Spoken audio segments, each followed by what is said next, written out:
Good morning all of you. आज हम आप लोगों को एनएम सेकेंड ईयर का सब्जेक्ट मिडवाइफरी के क्वेश्चन आंसर के बारे में बताएंगे, इंपॉर्टेंट क्वेश्चन आंसर के बारे में बताएंगे। देखिए, इसमें फर्स्ट क्वेश्चन है लोकिया। लोकिया किसे कहते हैं? LOCHIA लोकिया किसे कहते हैं? डिलीवरी के बाद कई सप्ताह तक ब्लीडिंग होते रहने को लोकिया कहते हैं। डिलीवरी होने के बाद कई सप्ताह तक ब्लीडिंग का न बंद होना हमें होते रहने को क्या कहते हैं? लोकिया कहते हैं। नेक्स्ट देखिए, प्रसव की कितनी अवस्थाएं होती हैं? प्रसव की कितनी अवस्थाएं होती हैं? प्रसव लेबर की कितने स्टेज होते हैं, अवस्थाएं होती हैं? तो प्रसव की 4 अवस्थाएं होती हैं। नेक्स्ट देखिए, क्विकनिंग। क्विकनिंग क्या है या क्विकनिंग किसे कहते हैं? कभी कभी प्रश्न पूछता है ना, क्विकनिंग किसे कहते हैं? तो गर्भावस्था के दौरान 16 से 20 सप्ताह के बीच माँ अपने बच्चे के हलचल मीन्स मूवमेंट को महसूस करती है, उसे ही क्विकनिंग कहते हैं। माँ गर्भावस्था के दौरान लगभग 16 से 20 सप्ताह के बीच में माँ जो अपने बच्चे के मूवमेंट को, हलचल को महसूस करती है, उसे ही क्विकनिंग कहते हैं। नेक्स्ट देखिए, नेक्स्ट है गर्भाशय का भार वजन जिसे कहते हैं वेट कितना होता है? गर्भाशय का भार 60 ग्राम होता है। गर्भावस्था के दौरान, प्रेगनेंसी के दौरान जो है गर्भाशय का जो भार होता है, वेट होता है 1000 ग्राम तक बढ़ जाता है। प्रेगनेंसी के दौरान जो गर्भाशय का जो भार होता है, वेट होता है, वजन होता है, वह 1000 ग्राम तक बढ़ जाता है। नेक्स्ट देखिए, नेक्स्ट क्वेश्चन है रजोदर्शन की औसत आयु कितनी है? मेंस्ट्रुअल साइकिल की आयु कितनी है? रजोदर्शन की औसत आयु 10 से 17 वर्ष के बीच कभी भी हो सकता है। और रजोनिवृत्ति मेंस्ट्रुअल साइकिल की जो है समाप्त होने की अवधि क्या है? औसत आयु जो होती है 40 से 45 वर्ष के बाद का है। 40 से 45 वर्ष के बाद कभी भी हो सकता है। नेक्स्ट है गर्भावस्था में प्रेगनेंसी में कितने टाइमेस्टर होते हैं? तो गर्भावस्था में 3 टाइमेस्टर होते हैं, 3 टाइमेस्टर होते हैं। तो देखिए, फर्स्ट टाइमेस्टर का समय होता है 0 से 12 सप्ताह तक। सेकेंड टाइमेस्टर का 13 से 28 सप्ताह के समय को जो है सेकेंड टाइमेस्टर कहते हैं। और थर्ड टाइमेस्टर 29 से 40 सप्ताह के बीच के समय को थर्ड टाइमेस्टर कहते हैं। नेक्स्ट क्वेश्चन देखिए, नेक्स्ट है गर्भावस्था में मॉर्निंग सिकनेस सामान्यतः कितने माह बाद समाप्त हो जाती है? तो गर्भावस्था में जो मॉर्निंग सिकनेस है 3 माह बाद समाप्त हो जाती है। नेक्स्ट देखिए, वह अंग कौन सा है जो भ्रूण को पोषण प्रदान करता है? भ्रूण, फीटस को। तो प्लेसेंटानाल जिसे कहते हैं, प्लेसेंटा जो भ्रूण को पोषण प्रदान करता है। नेक्स्ट देखिए, गर्भावस्था के शुरुआत में, प्रेगनेंसी के शुरुआत में होने वाला रक्तस्राव का प्रमुख क्या कारण होता है? प्रेगनेंसी के शुरू वीक में जो रक्तस्राव होता है उसका क्या प्रमुख कारण होता है? तो आपका आंसर है एबॉर्शन। गर्भावस्था के शुरुआत में होने वाला रक्तस्राव का प्रमुख कारण जो है गर्भपात है, एबॉर्शन है। नेक्स्ट देखिए, प्रेगनेंसी में गर्भावस्था में कितने समय पश्चात गर्भस्थ से शिशु के प्रमुख अंगों का निर्माण हो जाता है? तो आपका आंसर है 5 से 6 माह में जो गर्भस्थ शिशु होता है उसके प्रमुख अंगों का निर्माण हो जाता है। नेक्स्ट, गर्भावस्था प्रेगनेंसी के शुरुआती दिनों में HCG स्तर कितने समय में दोगुना हो जाता है? तो लगभग 2 से 3 दिनों में या 48 से 72 घंटे में जो है HCG स्तर दोगुना हो जाता है, डबल हो जाता है। नेक्स्ट, वजाइनल परीक्षण दौरान किस अवस्था में बढ़ा हुआ कोशिका आकार सेल साइज देखा जाता है? तो आपका आंसर है गर्भावस्था, प्रेगनेंसी के दौरान। नेक्स्ट देखिए, BFHI का फुल फॉर्म है।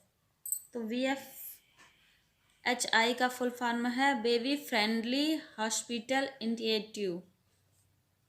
नेक्स्ट देखिए, वह कौन सा हार्मोन्स है जो सर्विक्स को मुलायम कर देता है? तो आपका आंसर है एस्ट्रोजन हार्मोन्स, जिसे अंग्रेजी में रिलैक्सिन हार्मोन्स भी कहते हैं। नेक्स्ट है, गर्भस्थ शिशु फीटस में रक्त निर्माण प्रक्रिया सर्वप्रथम कहाँ होती है? तो एक गर्भस्थ शिशु से फीटस अवस्था में रक्त निर्माण की प्रक्रिया जो होती है यॉर्क सैक में शुरू होती है। रक्त निर्माण की प्रक्रिया जो होती है यॉर्क सैक में होती है। नेक्स्ट देखिए, ओवल्यूशन जांच की सर्वोत्तम विधि कौन सी है? तो ओवल्यूशन जांच की सर्वोत्तम विधि है एंडोमेट्रियम बायोप्सी। नेक्स्ट देखिए, मासिक स्राव की कितनी अवस्थाएं होती हैं? मेंस्ट्रुअल साइकिल की कितनी अवस्थाएं स्टेज होती हैं? तो मासिक स्राव की 4 अवस्थाएं होती हैं, 4 स्टेज होते हैं। इसमें है फर्स्ट मेंस्ट्रुएशन, सेकंड है फोलिकुलर फेज, थर्ड है ओवुलेशन एंड 4 है ल्यूटियल फेज। नेक्स्ट देखिए, मदर की कौन सी एंटीबॉडी है जो प्लेसेंटा को आसानी से पार कर जाती है? मदर की कौन सी एंटीबॉडी है जो प्लेसेंटा मीन्स गर्भनाल, प्लेसेंटा को आसानी से पार कर जाती है? तो आपका आंसर है IgG। नेक्स्ट देखिए, फीटस के राइट और लेफ्ट एट्रियम के मध्य छिद्र कहलाता है। तो आपका आंसर है फोरमैन ओवल। फीटस के राइट और लेफ्ट एट्रियम के मध्य छिद्र को क्या कहते हैं? Foreman Oval. नेक्स्ट क्वेश्चन है, संपूर्ण प्लेसेंटा कब बन जाता है? तो संपूर्ण प्लेसेंटा जो है 3rd मंथ तक, जिससे कहते हैं 12 सप्ताह में बन जाता है और बनना शुरू होता है 6वें सप्ताह से। 6वें सप्ताह से कभी कभी प्रश्न पूछता है कि जो है संपूर्ण प्लेसेंटा जो है कब बनना शुरू होता है, स्टार्ट होता है? तो 6वें सप्ताह से जो है बनना शुरू होता है और 12 सप्ताह में बनकर जो है कंप्लीट हो जाता है, जिसे 12 सप्ताह मीन्स 3rd मंथ, 3 महीने में जो है पूरा बन जाता है। नेक्स्ट है आपका, जन्म के पश्चात अम्बिलिकल सिरा किस लिगामेंट में परिवर्तित हो जाती है? तो आपका आंसर है लिगामेंट टेरिस। अम्बिलिकल जो सिरा होती है वो लिगामेंट टेरिस में बदल जाता है या परिवर्तित हो जाता है। नेक्स्ट क्वेश्चन है, नवजात शिशु के हृदय की धड़कन कितनी होती है? तो नवजात शिशु के हृदय की धड़कन 120 से 140 बीट्स प्रति मिनट होती है। नेक्स्ट देखिए, फीटल की हृदय की धड़कन का फीटोस्कोपी से कब पता लगाया जा सकता है? तो फीटल की हृदय की धड़कन का फीटोस्कोपी से जो है 18 से 20 सप्ताह में पता लगाया जा सकता है। नेक्स्ट है, बच्चे जन्म के बाद नवजात के शरीर पर लगा गाढ़ा चिपचिपा पदार्थ कहलाता है। बच्चे के जन्म के बाद जो उसके शरीर पर जो गाढ़ा चिपचिपा पदार्थ लगा होता है उसे क्या कहते हैं? वर्निक्स कैसियोसा। उसे वर्निक्स कैसियोसा कहते हैं। नेक्स्ट है, गर्भावस्था, प्रेगनेंसी के दौरान यूट्रस की लंबाई कितनी बढ़ जाती है? तो प्रेगनेंसी के दौरान यूट्रस की जो नॉर्मल लंबाई होती है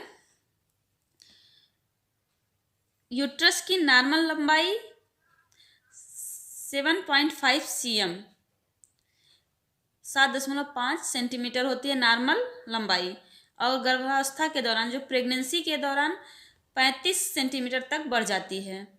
जो गर्भावस्था के दौरान जो यूट्रस की लंबाई होती है वह प्रेगनेंसी के दौरान 35 सेंटीमीटर तक बढ़ जाती है, और लेकिन उसकी नॉर्मल जो लंबाई होती है यूट्रस की 7.5 सेंटीमीटर होती है नॉर्मल लंबाई। नेक्स्ट क्वेश्चन है, गर्भावस्था के दौरान योनि के नीले विवर्तन को क्या कहते हैं या क्या कहा जाता है? तो गर्भावस्था प्रेगनेंसी के दौरान योनि के नीले विवर्तन को चैडविक साइन, जिसे जैकमियर साइन भी कहते हैं। कभी कभी प्रश्न पूछता है कि जैकमियर साइन किसे कहते हैं, तो चैडविक साइन को ही जैकमियर साइन कहते हैं। प्रेगनेंसी के दौरान योनि के नीले विवर्तन को जो है जैकमियर साइन या चैडविक साइन कहते हैं। प्लेसेंटा का व्यास क्या होता है, कितना होता है? तो 18 से 20 सेंटीमीटर तक जो है प्लेसेंटा का व्यास होता है, 18 से 20 सेंटीमीटर। नेक्स्ट क्वेश्चन है आपका, प्रसव की कौन सी अवस्था में प्लेसेंटा अलग होता है? प्रसव की लेबर की कौन से अवस्था में जो प्लेसेंटा होता है, गर्भनाल होता है, वह अलग होता है? तो स्टेज 3 में जिसे हिंदी में कहते हैं 3 अवस्था में, 3 अवस्था में जो है प्लेसेंटा जो प्रसव से अलग हो जाता। प्रसव के लिए सर्विक्स का विस्तारण कितना होना चाहिए? तो प्रसव के लिए जो सर्विक्स का विस्तारण होता है 10 सेंटीमीटर तक होना चाहिए। नेक्स्ट है, पार्टोग्राफ संबंधित है, तो आपका आंसर है पार्टोग्राफ संबंधित है प्रसव से, लेबर से। नेक्स्ट क्वेश्चन देखिए, अंडाणु और शुक्राणु के संयोजन की क्रिया क्या कहलाती है? अंडाणु और शुक्राणु के संयोजन की क्रिया फर्टिलाइजेशन, इसे हिंदी में कहते हैं निषेचन, कहलाती है। नेक्स्ट, वह कौन सा हार्मोन्स है जो सर्विक्स को नेक्स्ट क्वेश्चन है, मल्टीपैरा क्या है? जो स्त्री एक से अधिक बच्चे को जन्म दिया हो उसे मल्टीपैरा कहते हैं। जो स्त्री एक से अधिक बच्चे को जन्म दी हो उसे क्या कहते हैं? मल्टीपैरा। प्रीमीपैरा किसे कहते हैं? जो स्त्री एक बच्चे को जन्म दी हो उसे प्रीमीपैरा कहते हैं।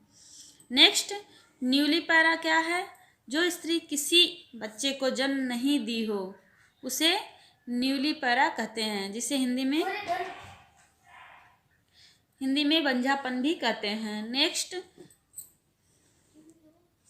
प्लेसेंटा को किस विधि द्वारा बाहर निकाला जाता है? तो प्लेसेंटा को, गर्भनाल को जो है कंट्रोल कार्ड ट्रैक्शन द्वारा लगाकर जो है बाहर निकाला जाता है। नेक्स्ट है, प्रीमी ग्रेविडा में प्रसव की प्रथम अवस्था की अवधि कितनी होती है? प्रीमी ग्रेविडा में प्रसव की प्रथम अवस्था की अवधि 12 घंटे की होती है। नेक्स्ट, मल्टी ग्रेविडा में प्रसव की प्रथम अवस्था कितनी अवधि की होती है? प्रथम अवस्था की अवधि कितनी होती है? तो लगभग 8 घंटे। मल्टी ग्रेविडा में प्रसव की प्रथम अवस्था जो होती है लगभग 8 घंटे की होती है। नेक्स्ट है, प्रसव की तीसरी अवस्था की अवधि कितनी होती है? तो प्रसव की जो तीसरी अवस्था की अवधि होती है वह 15 मिनट की होती है। नेक्स्ट क्वेश्चन है, 3 से 6 वर्ष की आयु के बच्चे को कहते हैं? 3 से 6 वर्ष की आयु के बच्चे को प्री स्कूलर कहते हैं। नेक्स्ट, बार्थोलिन ग्रंथि किस में मौजूद होती है? बार्थोलिन ग्रंथि जो होती है वह वजाइना, योनि में मौजूद होती है। नेक्स्ट, आपका लास्ट क्वेश्चन है, सूतिका अवस्था कहलाता है या सूतिका अवस्था किसे कहते हैं? तो सूतिका अवस्था प्रसव के बाद के 6 सप्ताह के समय को सूतिका अवस्था कहते हैं। लेबर के बाद का जो 6 सप्ताह का समय होता है उसी को जो है सूतिका अवस्था कहते हैं।